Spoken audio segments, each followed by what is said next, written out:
Hello, hello. Okay, I was testing. So, this is mostly going to be a video of me complaining. I want my audience for this video to be, first of all, just anyone who relates to what I'm saying, anybody my age, but I would also like to have some older people view this video to kind of get an understanding of what it's like being 18, 19, 20, someone just coming out of high school. Maybe they're going into college, maybe they're going into the fucking National Guard. Maybe they're going into a trade school. But either way, I think that whatever path you're on, you're going to have some of the sentiments that I'm about to express. And also keep in mind, like, I'm not really in the best headspace to be doing something like this right now, just because I'm hungover.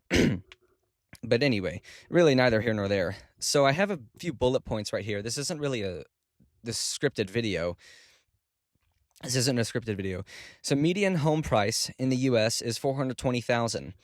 I also know that the median age of home buyers, I don't know exactly what the number is, but it keeps going up and up. You know, more and more boomers are now buying out these homes. People like me have no real prospects of like owning a home as I see it right now, or as many of my peers see it. It's just not financially feasible. And I mean, we kind of are in, well, no, we're not kind of, we are in a housing market crisis right now. We are officially in a housing market crisis. This doesn't really look good for us. And the older generations, they really, really like to say that it is the Netflix subscriptions, it is the coffees, it's the Starbucks. Stop buying all this shit. I mean, fair enough. Like, some of this stuff can get kind of expensive, and especially cumulatively, if you're not tracking all of your subscriptions, you could be spending some unnecessary money. But that is not the fundamental issue here. It's not that we are, it's not that Gen Z is somehow inherently more financially irresponsible than any other previous generation. It's just the simple fact that the purchasing power of the dollar is degrading. That's what it is. Wages are stagnant, and inflation continues. It doesn't take a genius to figure this out and identify the problem. I have this bullet point here that says the stock market is illusory and volatile. Volatile, yes. I don't know really what I meant by illusory. Maybe that's more of a philosophical tangent that I was wanting to go on, but I don't really want to do that right now. I guess the stock market isn't really like backed by anything tangible. I mean, the stock market is kind of this idea that, a few million people have in their head, and it kind of like makes it real in a sense. But I'm not going to go into my next bullet point is college doesn't offer the same returns that it used to, with the entry-level job market becoming increasingly dominated by AI. I mean, I don't have much to say about this. It's just another reason why I think that the degree I'm pursuing right now is potentially going to be completely useless.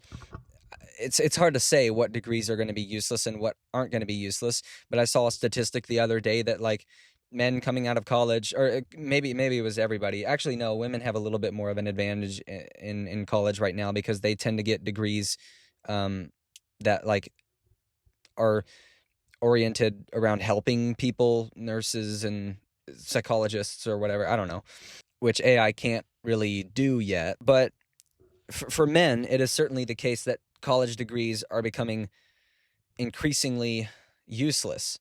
And then I guess my next point is that it seems like women want very little to do with men.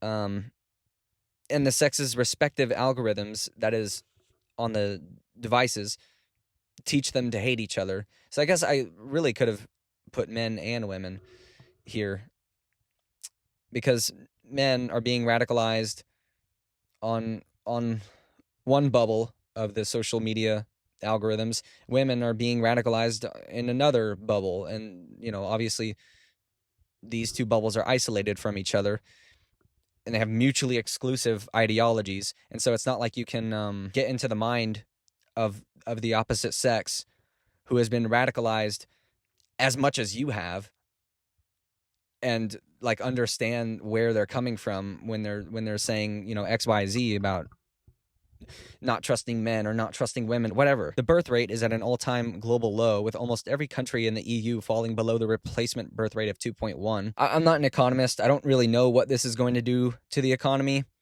I assume it would be bad. Some economists have argued either way, that an increase in population would make us poorer, that a decrease in population would make us poorer. I don't know. I mean, you kind of do need cattle, so to speak, to continue feeding the people who eat. I'm talking about the elite, the billionaires. That's actually a good segue. The government is run by pedophiles and religious fanatics who do not actually care about the general population. And it's also run by billionaires who do not care about the general population. Because of the aforementioned metaphor, we are cattle. Yeah, I mean, why the fuck are we in Iran? They're bringing back the second coming of Christ. All of this dumb shit. Why the fuck are we... Anyway. Yeah, and then ultra wealthy billionaires, all of this shit. and also just the psychological toll of being aware that you are just a machine for profit is substantial. Because when I go on the media and yes, there is a lot of cognitive dissonance here with what I'm about to say, because I'm engaging with YouTube. I play video games occasionally, so I'm contributing to this. But whenever you're doing this, all you're doing is being exploited for profit. You know, if you see a post that makes you really angry and it really gets you going, and you're pausing the video, you're rewinding the video, you're commenting on the video, you're liking the video, whatever, this is just farming your limbic system. They're taking your most primal, emotions, and they're extracting it. Also, I feel like my generation, for all of these reasons I've been talking about, has a general distrust in institutions, in government. They have a distrust in the economic system. I believe that all of this anger is justified, but we are effectively being neutered, especially men, because we have all of the stuff that we need. You know, usually when you have a sufficient population that is angry at you, and you're an elite, you're in a position of power, well, shit gets real, and it hits the fan.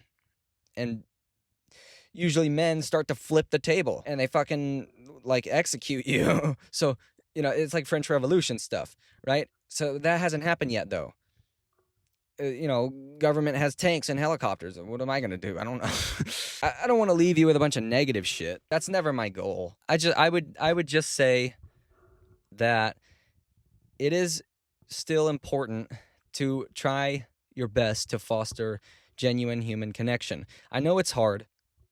It's difficult, and it's something that you have to consciously do. A few decades ago, basically all of history, you kind of just had friends by default because of proximity. You went to the same places every day, and you couldn't escape into the screen, so you had to talk to people, and that was a normal thing to do, talking to people. Now I get it. You're in a coffee shop. Everybody has headphones in. Everybody's looking at a screen. People don't want to talk to you. People have parasocial connections, and this is just enough to get by, and it makes you uncomfortable with a person actually responding to you. There's probably something that changes neurologically when you develop so many of these parasocial relationships. Like neurochemically, something has to be changing. I don't know. I haven't read any studies on this. I don't know how much research there is on this. You just have to assume that's the case. But anyway, as I was saying, where is there room for optimism?